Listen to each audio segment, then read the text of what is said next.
जो है वो जनहित के लिए भी ज़रूरी है और आध्यात्मिक इसका भी पर्सपेक्टिव है।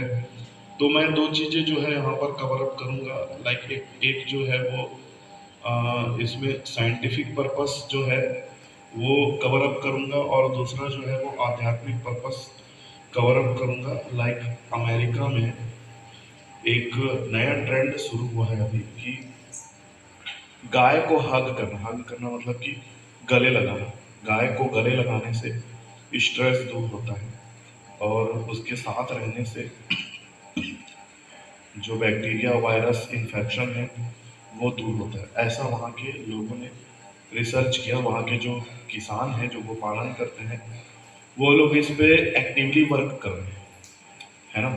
तो गाय जहाँ पर है, जिस स्थान पर है, उस स्थान पर डेफिनेटली जो है वो पॉजिटिव एनर्जी क्रिएट तो होगी ही होगी और दूसरा चीज हमारा जो मानसिक और शारीरिक स्वास्थ्य है वह भी दुरुस्त रहेगा। क्यों? क्योंकि गाय जो है एक रसायन होता है जो जब माँ जो होती है, जब वो अपने पुत्र के प्रति ममत्व का, संतान के प्रति जो है ममत्व का भाव रखती है, तो वो रसायन रिलीज होता है जो कि हमारे जिसको संपर्क में या उसके दुग्ध का जो पान करता है उसको बहुत ज़्यादा एक अपनत्व सा अनुभव होता है। समझ रहे हैं? बच्चा अपनी माँ से अटैच रहता है। क्यों रहता है? क्योंकि वो जो है उसको उसका सेवन कर रहा है। वो लाइक गौ माता जो है उसके साथ जो उसको थोड़ा सा पुचकार ले, प्रेम कर ले, वो इतना ज़्यादा उसको प्रेम जो है वो निछावर कर देती है कि इससे जो है हमारे हृदय को और हमारे मन को इतनी शांति का अनुभव होता है। तो ये जो है वो सामाजिक पर्सपेक्टिव से हम देख रहे हैं, इतना लोग स्ट्रेस में है, चिंता में है, एंजाइटी है, डिप्रेशन है, अनिद्रा की बीमारी है, बहुत परेशान से रहते हैं। गौ माता की सेवा करो, गाय माता के साथ रहो, आपकी सारी परेशानी जो है वो दूर हो जाएगी। ये साइंटिफिकली प्रूव्ड है ना। और काउ प्रोडक्ट्स हो गए, लाइक गौमूत्र है, गौमूत्र का सेवन, काउ डंक जो गोबर है ना। गोबर नहीं, एक्चुअली गोबर है। गोबर मतलब कि गाय माता के द्वारा प्रदान किया गया वरदान, तो इसलिए उसको गोबर बोलते हैं। तो उसका भी बहुत सारा जो है वो फायदे हैं। एक जो है वो एक पेनिसिलिन का टीका का आविष्कार करने वाला व्यक्ति था। उसने कैसे किया कि उसने देखा कि सारे के सारे लोग जो है वो चेचक की बीमारी से ग्रसित हैं, लेकिन एक जो व्यक्ति है जो चरवाहा है, गाय की सेवा करता है, उसको ये बीमारी नहीं लगी हुई। क्यों नहीं लगी हुई? तो उसने रिसर्च किया तो पाया कि एंटीबॉडीज उसके बॉडी में जनरेट हो गई है जो कि उसको बीमारी से लड़ने की शक्ति प्रदान कर रहा है। तो ये तो हो गया इसका एक सामाजिक पर्पस की इसमें जो भी लगेगा उसको मानसिक और शारीरिक शांति तो प्राप्त होगी होगी। आध्यात्मिक पर्पस देखा जाए तो हम भगवान को प्रणाम करते हैं, भगवान श्री कृष्ण को। नमो ब्राह्मण देवाय गो ब्राह्मण हिताय च। गो ब्राह्मण मतलब गौ, गौ का जो है वो पालन करने वाले गोपाल, भगवान को गोविंद कहते हैं ना। गोविंद भांति पुरुषम तमहम भजामि। तो भगवान गोविंद है। भगवान हमारे ना तो भैंस पाल है, ना छेरी पाल है। भगवान हमारे क्या है? गोपाल है ना। गोपाल बोलते हैं। तो गोपाल तो भगवान के को जो पसंद है उसको यदि हम पसंद करेंगे, प्रसन्न करेंगे, तो डेफिनेटली भगवान उससे प्रसन्न होंगे। और अल्टीमेटली क्या हमको चाहिए कि जब भगवान प्रसन्न हो जा रहा है तो उसका भक्ति जो कर रहा है, उसकी सेवा जो कर रहा है, क्या वो प्रसन्न नहीं होगा? है ना। डेफिनेटली प्रसन्न होगा। तो ये इसका एक आध्यात्मिक परिप्रेक्ष्य है। तो मैंने दोनों बता दिया, साइंटिफिक भी बता दिया और ये आध्यात्मिक भी बता दिया, है ना। जी। क्या आज के बाद आपके द्वारा गौशाला और पशुओं के जो संरक्षण की बात है वो सभी श्रद्धालुओं को बताई जाएगी और इसके बारे में भी आप प्रसार करेंगे कि गोकुल धाम बनाया जाए और गौ माताओं को भी संरक्षण दिया जाए ताकि किसी की दुर्घटना ना हो, चाहे गौ माता की हो चाहे सामने वाले की हो। दुर्घटना तो दुर्घटना होती है, किसी को नुकसान ना हो। जी जी जी, नहीं, हम गोकुल धाम का जो ये पर्सपेक्टिव है तो इसका हम पूरी तरह से समर्थन करते हैं और इसको हम बिल्कुल प्रचार प्रसार भी करेंगे। क्यों? क्योंकि हम खुद देख रहे हैं कि गाय माता जो है वो यहाँ वहाँ भटकती रहती है।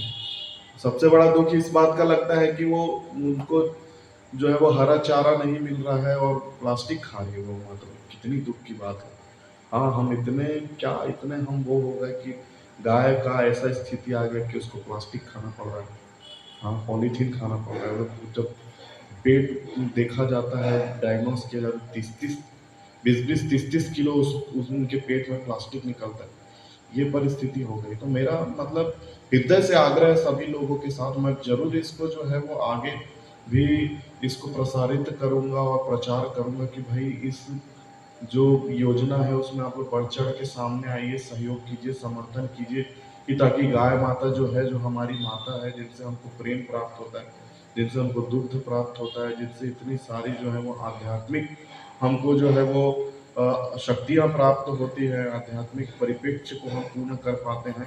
पूजा-पाठ करते हैं तो भी गाय का गोबर लाके उससे जो है वो पवित्रीकरण करते हैं, गौमूत्र का छिड़काव करके पवित्रीकरण करते हैं। तो ऐसी गाय माता जो है वो क्यों सड़क में घूम रही है, उसके लिए ज़रूर जो है अवश्य रूप से जो है वो ये एक गोकुल धाम होना चाहिए जहाँ पर गाय रहे, निवास करे, सारी व्यवस्था उसकी वहीं पर हो, है ना? उनको चारा भी मिले, उनको हॉस्पिटल की व्यवस्था भी हो और वहीं से जो है वो सारे कार्यकलाप संपन्न हो। तो मैं बिल्कुल इसका समर्थन करता हूँ, आगे भी इसका प्रचार करूँगा। तो ये मेरा जो है वो डेयरी मालिकों को आपके द्वारा भी एक गोकुल धाम की व्यवस्था कराई जाएगी, ताकि वो भी अपना वहाँ पे अपना डेयरी करके अपनी व्यवस्थाओं को सुरक्षित करें और जी। शहरों में ये व्यवस्था ना हो। क्या आप भी जगदलपुर को वृंदावन बना के रहेंगे? ज़रूर, ज़रूर, हम जगदलपुर को ज़रूर वृंदावन बना के रहेंगे और हमारा इस विषय में प्रयास भी जारी है। वृंदावन का मतलब होता है कि जहाँ पर सभी लोग प्रसन्न हों। छोटे से जो है वो चींटी से लेकर बड़े से बड़े वन में है तो हाथी तक सारे लोग प्रसन्न हों। इसमें तो हम तो जगदलपुर है, यहाँ पे मनुष्य है, पशु है ना? कुत्ते, बिल्ली, गाय है, सभी प्रसन्न हों, है ना? वही तो हमारा उद्देश्य है, उसमें हम प्रयास कर रहे हैं। यहाँ पर सारे लोग आप लोग जो है वो सहयोग करेंगे, जितने भी दुग्ध व्यापारी हैं, डेयरी मालिक हैं, सारे लोग अगर इसमें सहयोग करते हैं, आगे आते हैं तो डेफिनेटली जो है हम जगदलपुर को भगवान का निवास स्थान और गौ माता का जो है वो एक सुव्यवस्थित सुंदर वृंदावन बना सकते हैं। आप जगदलपुर में सभी श्रद्धालुओं को क्या संदेश देना चाहते हैं? मैं जगदलपुर के जितने भी श्रद्धालु हैं सबको यही संदेश दूंगा कि भाई देखो, एक गाय के साथ रहने का जो है एक एक संस्कृति विकसित की जाए। गाय माता जो है देखकर अभी गाय माता जब हम छोटे थे तो हमारे घरों में ही जो है वो गोठान होता था, परिवार के साथ गाय रहती थी, खेला करते थे। धीरे धीरे वो जो है वो दूर हो गए, है ना? अब घरों में कोई और जीव जंतु रहते हैं, गाय बाहर रहती है। और मेरा यही निवेदन है कि आप लोग गाय को घरों में लेकर आइए, है ना? और गाय की सेवा कीजिए, उनके साथ रहिए, कल्चर डेवलप कीजिए कि गौ माता की सेवा हो, है ना? साथ ही साथ जो है वो जो भी कमर्शियल एक्टिविटीज़ है वो भी साथ में कीजिए, लेकिन सेवा कीजिए। केवल ये नहीं कि डेयरी वाले व्यक्ति हैं उसी की जिम्मेदारी है गाय की सेवा करना कि भाई मैं बिजनेस है उसका तो वो खिला पिला रहा है, दूध निकाल रहा है, नहीं, ये नहीं है।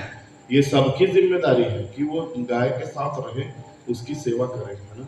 तो इससे हमारा सब आध्यात्मिक भी बढ़ेगा, शारीरिक और मानसिक भी हमारा जो है वो बलिष्ठ होगा। ठीक है, हरे धन्यवाद। आपका मोर माटी पत्रिका में स्वागत है, आभार व्यक्त करता है आपका, और हम भी आपके साथ मिलकर इस प्रोसेस में आगे बढ़ें, ये हमारी कामना है। धन्यवाद आप सभी का, जितने भी